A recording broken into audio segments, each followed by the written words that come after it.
You know, we read the Torah every year. Obviously, we start it over. And, you know, some people might get bored with that, but I don't know how. This is a twisty book here.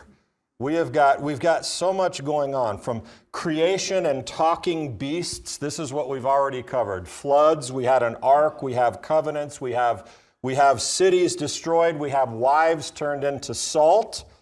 We have miraculous births, we have near tragic deaths, we have romance. I mean, this is an awesome story that would rival any script that could be created in Hollywood.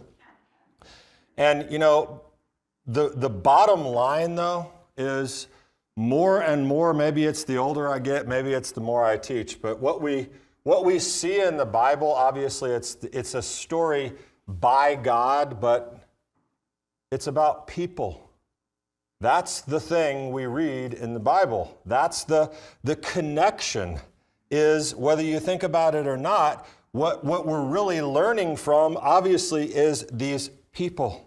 Humanity, psychology, the study of the human mind, behavioral and relationship science, sociology, anthropology, the study of human societies and their developments.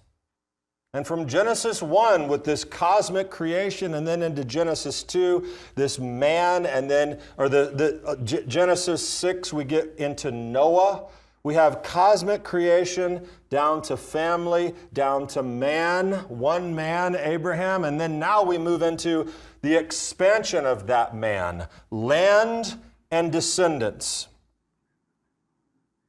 Land and descendants. And you know, the truth of the matter is, if we look at it from a people perspective, already in Abraham's life, they needed a marriage counselor.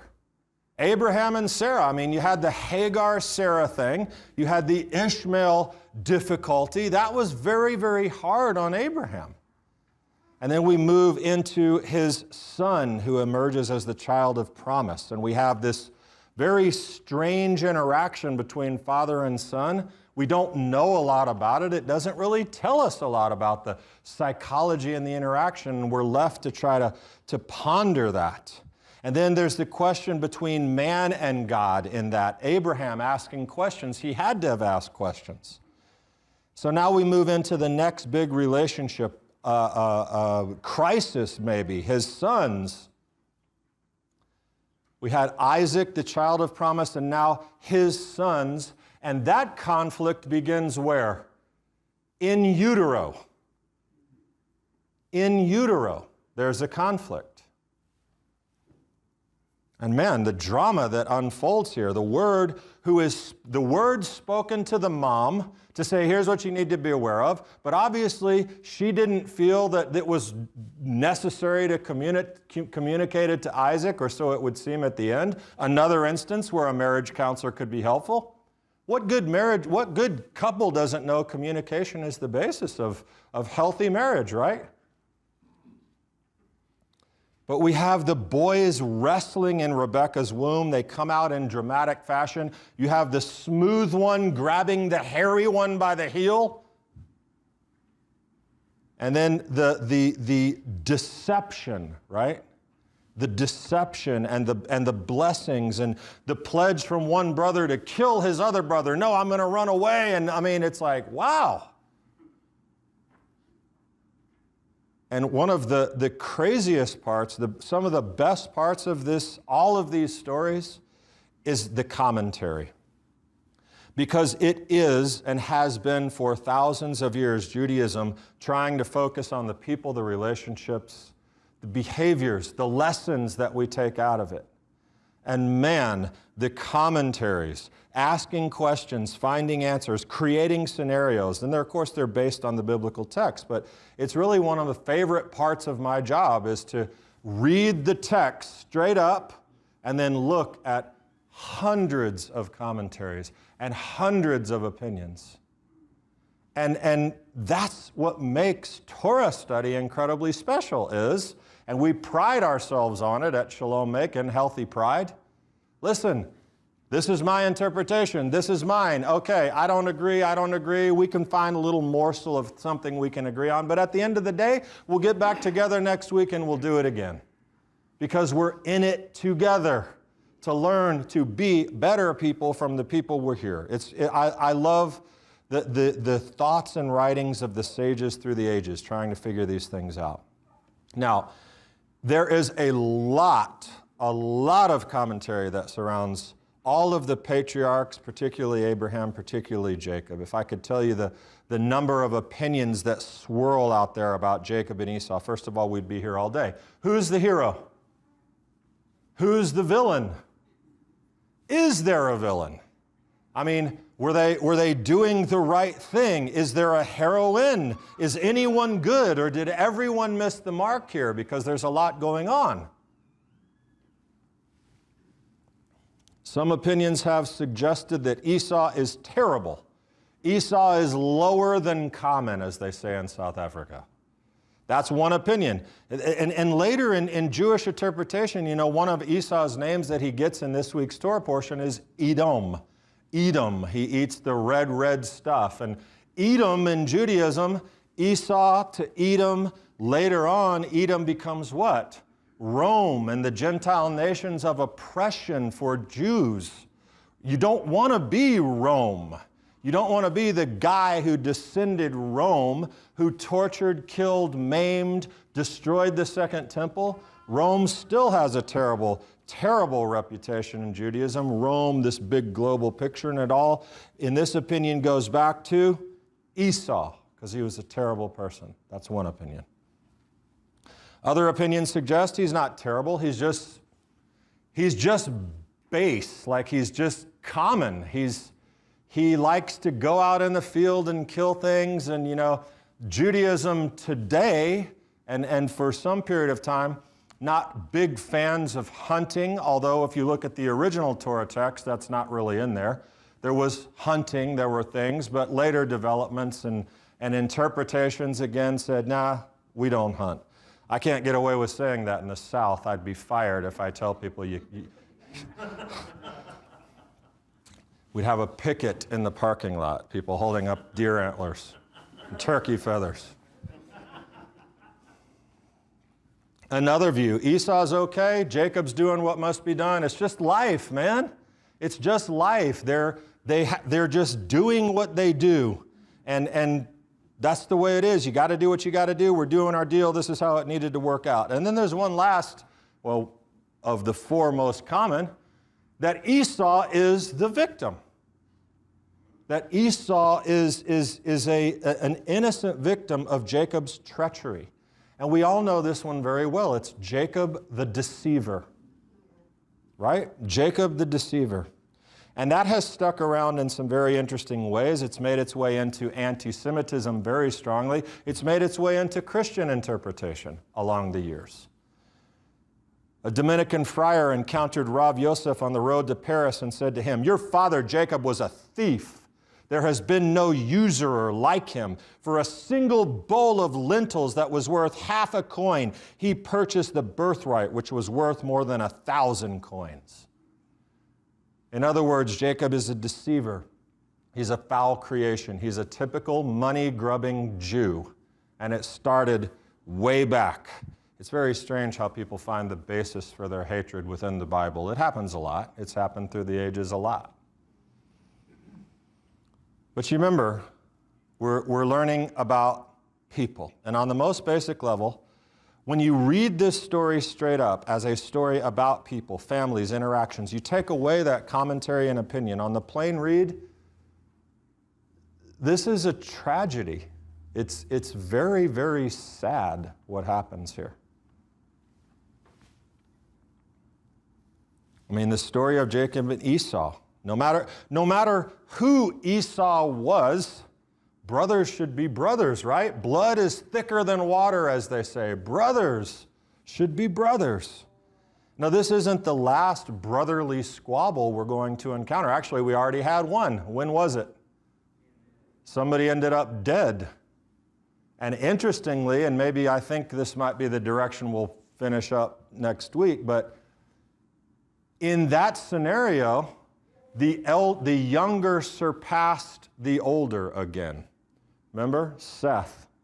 Cain was, you're out. Seth, the line of promise came through Seth. The book of Genesis ends with another brotherly squabble. Who's that? Joseph and his brothers. Why? Because the younger is exalted. I mean, this thing seems to happen a lot. But Esau and Isaac, and honestly, the Torah speaking here, forget about later interpretation, even forget we read Malachi today and it talks about Esau and Edom and, terrible. But honestly, the Torah does not really say anything bad about Esau.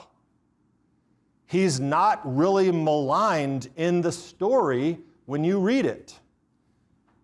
When Esau, and listen to this, at the most dramatic moment when this story is coming into full focus, when Esau heard his father's words, he cried out with an exceedingly great and bitter cry and said to his father, "Bless me! Bless me also, Father. Do you only have one blessing? Bless me also, Father." And Esau lifted up his voice and he wept. What human being with a heart could not feel compassion for the man at that time? I mean, even if he was bad. And when you know the backstory that Esau's mom conspired to some degree against her son, forget about the commentary. I'm telling you the straight read. That's what you get when you read. And it's sad. And it's not hard to see how Jacob is viewed negatively. Over what? What is this about? It's about a birthright, right? A birthright. And that brings up a question. Do we even know what a birthright is? I mean, if this is what Jacob's being judged for, maybe we should know what they're fighting for. Do we know? Sure we do. Firstborn, he gets all the money, right? Double blessing and power and prestige. The firstborn, that birthright, double blessing. Birthrights, double portions, that's all over the Torah. Well, not really. You find it here. You find it in Devarim, and you find it in 1 Chronicles 5, which interestingly is talking about Reuben, who is the oldest, being overshadowed by the younger, Joseph's sons. Birthright. You find the word Bechorah is also used. It talks about first animals, firstlings. But when it comes to human beings, that's really all we have about birthrights. And as I said, if Jacob is so desperate and money-grubbing and hungry to get this, we should know. Does that sound like Jacob, like a money-grubbing Jew? Well, is that what he was after? I heard, actually Sam sent me an email. I had already written my whole message, and Sam sent me an email from Baruch Korman, who was quoting Andy Stanley, doing a message on this situation, this story. And I mean, he threw Jacob under every bus and train and horse he could trample him under. Jacob, the deceiver, the foul, hating, shallow, money one. And that is, I'm telling you, you may know it, you may not, that's a thing. I read another commentary this week, and I read a lot to try to make sure that I'm not just finding exactly what I want, because that's easy to do on the internet. But there's a common theme that you come across, and I read this on a I don't remember which Bible site it was. This incident, Jacob and Esau, also says a lot about one's value of spiritual things. Esau values stew more than the birthright, while Jacob values the birthright more than his own integrity. Goes on to say, of course there's an ethical problem with Rebekah and Jacob. If God is a God of truth, this is the opposite of truth. It's a sin, it's unrighteous. And though it is quite in keeping with Jacob's opportunistic and deceptive character so far, it's hardly worthy of approval, except perhaps by shrewd people who value expediency over integrity. So if you find value in what Jacob did, You're a person who values expediency over integrity. Did you know that? By some opinions. Is that the man Jacob is? Is that the man Jacob will demonstrate himself to be? Well, from the beginning of the story, I want to tell you how the Bible describes him in Genesis 25:27. I've talked about this many, many years ago. I remember it. It was right when I was starting yeshiva, and I learned this amazing thing. Jacob is described as an ish tam. That's how he's described. Esau is like a man of the field, right? Jacob is an ish tam. In Hebrew, your translations, you're going to read a simple man, dwelling in tents, a quiet temperament, a plain man, a mild man, a civilized man. And that's a translation of tam. Ish means man. Ish, tam. But that's not the thing. There's a much, much, much deeper connotation with being an ish tam. Listen to this other ish tam. There was a man in Uz, whose name was Yov. You know that name? Job. And that man was perfect and upright and one that feared God and eschewed evil. When it says he was perfect, he was tam. He was upright. He was perfect. Proverbs 11, the righteousness of the blameless keeps his way straight. Tamim. When you say Jacob is a simple man dwelling in tents, you're not really getting the fact that God is saying this guy is wholesome. He's perfect is a hard word to ascribe to any human, but complete. One who lacks nothing, sound, wholesome. And one little definition says an ordinary, quiet person. But all the rest of them are like one who's morally and ethically pure. So clearly, when the Torah in the plain read describes Jacob that way, there's more that at work than that he's some greedy grubber. First of all, let's ask this question. Does he ever get abundant wealth from Isaac? Not according to the Torah. Does he ever get his big pride and awesome, I'm the man of the house, double blessing, firstborn thing, taking all of Isaac? Does he ever get it? No. He doesn't really receive what we call the birthright. There's no explicit evidence of that in the Torah if we're talking about money, power, privilege. So why did Jacob do what he did? Well, first we need to know, what did Jacob do? What two things did Jacob do? With Esau, he did what? He purchased the birthright. He made a trade. He made a deal. Two, he and Rebekah, through an act of no way to slice it and make it nice, an act of deception, acquired, and who was it against? His father, his brother? They acquired this blessing with great consequence to Esau and to who else? Jacob. But let's look deeper to find that answer. Why did Jacob do what he did? First, let's consider Esau. These are obvious, like kindergarten questions. Was the birthright important to Esau in a plain read of the Torah? He despised it, right? He cast it off. That's what it says. When Jacob had cooked stew, Esau came in from the field, and he was famished, and Esau said to Jacob, please, let me have a swallow of that red stuff. It says red stuff, for I'm famished. Therefore his name was called Edom. There we get that. But Jacob said, first sell me your birthright. Esau said, behold, I'm about to die. Of what use then is a birthright to me? And he fed him, and he gave. Jacob said, no, swear it.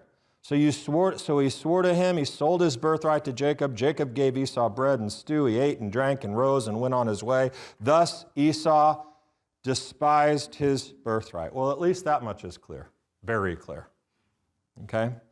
He did not seem to have much need for it. The birthright was not important. But listen, if Esau is, and I believe he is because the text tells us, if Esau is a guy who would rather be out in the field hunting and chasing women and eating, I don't know, Maybe he didn't chase women, but he married this Hittite girl, and that wasn't a thing his parents wanted him to do. If Esau is that kind of guy, and he's running around out there doing his thing, and he knows that the birthright gives him money, power, prestige, position, he's not an idiot. He would not despise something that important. He wouldn't cast that aside casually. That would allow him to do more of the things that he wanted to do. To rule the home with an iron fist and be out here doing this. I'm the guy who runs things around here now. He wouldn't just cast that off if that's what were at stake. Also, is this red stuff. This is just common sense, like logic. I'm about to die. Give me that red stuff. Is that the only thing that was available for consumption in the entire camp of Isaac and Rebekah? If I came home and I said, Kelly, I'm hungry, and there's like a thing of red stew, I would be very, very scared if that's all there was to eat. Clearly, if the birthright was that important or had great significance to him, he would have gone and found something else to eat. Or he was a man of the field, a hunter, a trapper. He could just go kill a squirrel. He probably didn't care about kosher. There must be something else at work. And first, we need to understand a birthright.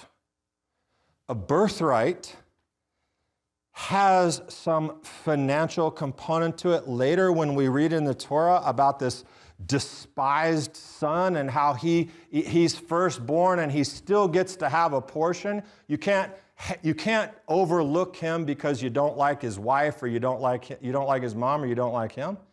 That's later. Right now, we're talking about this birthright, which has less to do with financial resources and much more to do with a certain kind of responsibility. It is the responsibility that every man should take in his home. A spiritual responsibility is the birthright. And if you listen, and this is a little bit complicated, but if you listen, how many blessings took place? Well, first of all, more trivia. How many blessings did Jacob get after or during this fact? He got one from his father. He got two from his father. And who was the third one from? Hashem. God. But that first blessing that Isaac gave to him, it didn't have anything special in it about birthrights. Listen to the blessing that Isaac gives Jacob after this, when he's getting ready to go out and go do his thing. He's cast off because his mom's afraid he's going to get killed. Good Jewish mother. May God Almighty bless you and make you fruitful and multiply you, that you may become a company of peoples. May He also give you the blessing of Abraham to you and to your descendants with you, that you may possess the land of your sojournings, which God gave to Abraham. The first blessing that Jacob got, which was intended for Esau, contained none of that language. It wasn't about Abraham or the land or descendants. It was like, go out there and, have a healthy harvest. And then Esau got a pretty crappy blessing, to be honest. But this is the birthright blessing. This is the one, because it's about blessing that will take place. It will take time to develop. It will take devotion. It will take faith. It will take endurance. It's a blessing of leadership. This would take a man of some spiritual muscle, not brawn, spiritual muscle. An ish tam, a wholesome man, needed to receive this kind of blessing. This would take an Isaac type, certainly an Abraham type, a complete man. And in the description of Jacob, that's what we see by the Torah's own words. What words do we get for Esau? Is this the description? Is Esau described as this wholesome man, honoring his father and mother, pursuing God and taking care of the things around the tent? Of course not. Jacob is a man who stayed close to home, dwelling in tents, serving, shepherding, which brings us to this major consideration about Esau. He was a man of the field. He was obviously a little bit of a, you can't help but stereotype it. You just imagine this big, angry Viking-looking dude covered in red hair walking around going, ugh! Ugh, give me the soup, red stuff. It's like you can't help, but that's sort of how the text characterizes him.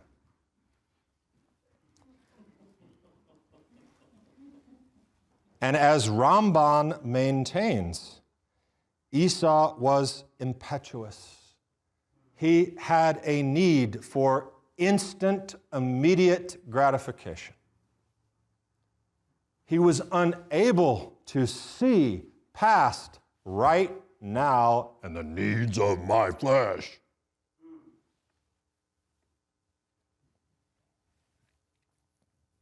And Rambam doesn't like Esau, by the way, but he had this eat, drink, be merry kind of attitude. And while Jacob sat at home in the tents, Esau's out hunting and gallivanting. Other commentators say the slave to his desires. He wasn't evil as they see it, but one who lives in the moment. And he was willing to sell the birthright to indulge in his immediate craving, not thinking of the future, not appreciating the value of any spiritual blessings. Because Esau, we can sort of read, wasn't into the spiritual things. It wasn't his personality. It says, one commentator very clearly says, he was unworthy of it, but more than that, uninterested in it. And that's clear from the text. And one thing you know about your brother, if you grow up with your brother like Jacob and Esau, who are twins, you grow up with your brother, you know your brother. You know him, right? Brothers, Randy says. There's this Ish Tom, this quiet man. And when I think of, because that is one common description, quiet. Jacob, quiet man dwelling in tents. When I think of Jacob, the quiet man, I think of Jacob, the contemplative man. I think of the man who sat back a little bit. His brother walked in and took up a whole bunch of space in the room with all of his manliness. And Jacob's just sort of taking it in. A contemplative man, quiet, dwelling in the tents. What does that even mean, dwelling in the tents? Well, it means serving. It means being at home. It means being a man of the household, to do the things, to shepherd, to care. And he had watched Esau for these years. And what I can imagine when he came in and said, red stuff. Jacob's like, I've had it, man. This guy cannot represent us. This cannot be the line. This cannot be when people think of my father and my grandfather, they see him.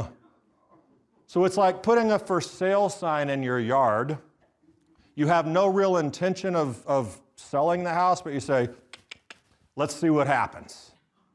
Maybe we'll get an offer that's like above asking price. Who knows? So you put it in. And sure enough, someone comes along and says, I'll pay you that. Jacob is a smart man. This is my moment. He's a brute. Let me just see. You want the soup? Let me lead the family. Let me lead it. I'll give you the stupid soup. Let me lead the family. And he's like, okay, I don't care about that. And Jacob's like, yeah. Why? Because he's the man to lead. He's the man with the connection to Hashem, to the generations, and to the future. And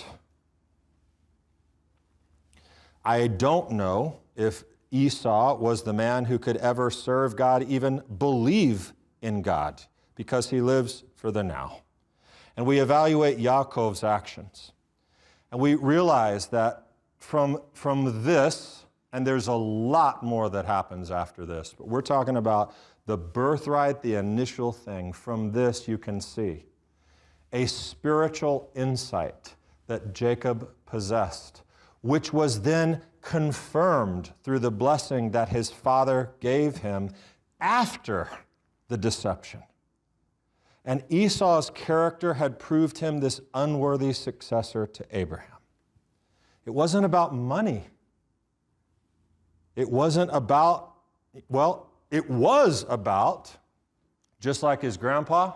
What have we talked about since we looked at this In the Beginning series? We've been talking about that God's heroes have something in mind, the greater good.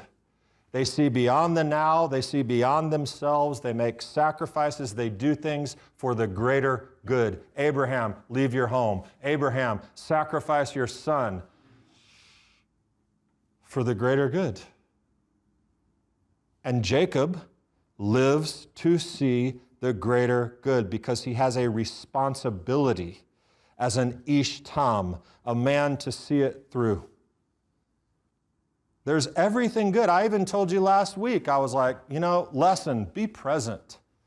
Be present in the moment. We miss so much in life because we're thinking about the next thing and, I got to do this, I got to do that. You got your family around you for Thanksgiving, you're thinking about going back to work on Monday or whatever. We miss so much by not being present. So in no way am I suggesting that we shouldn't be that. But you can't be only present to satisfy the moment right now and all your physical desires. There's a purpose in looking and planning. Proverbs is full of it. Planning.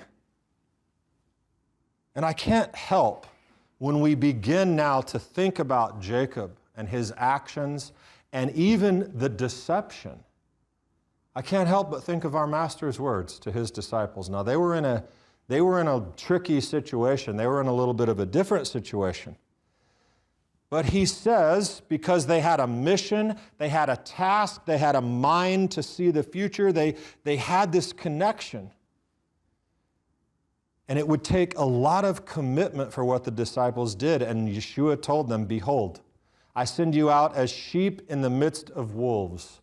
So be as shrewd as serpents and as innocent as doves. What does that mean? Well, if we apply it right here, what it means is you protect yourself, you do what needs to be done for the mission, but keep your motives pure. And I think Jacob's motives were pure, and they were pure for everyone. Even his own brother, who he apparently did wrong. Because who wants to be a miserable failure, and who wants to sit by and watch someone fail miserably, which Esau probably would have done?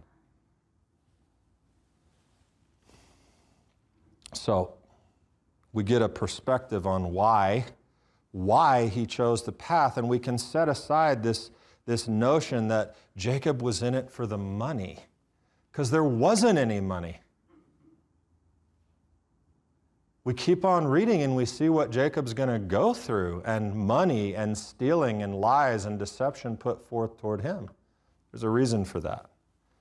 But I wonder how many of us are at times Esau-ish, right?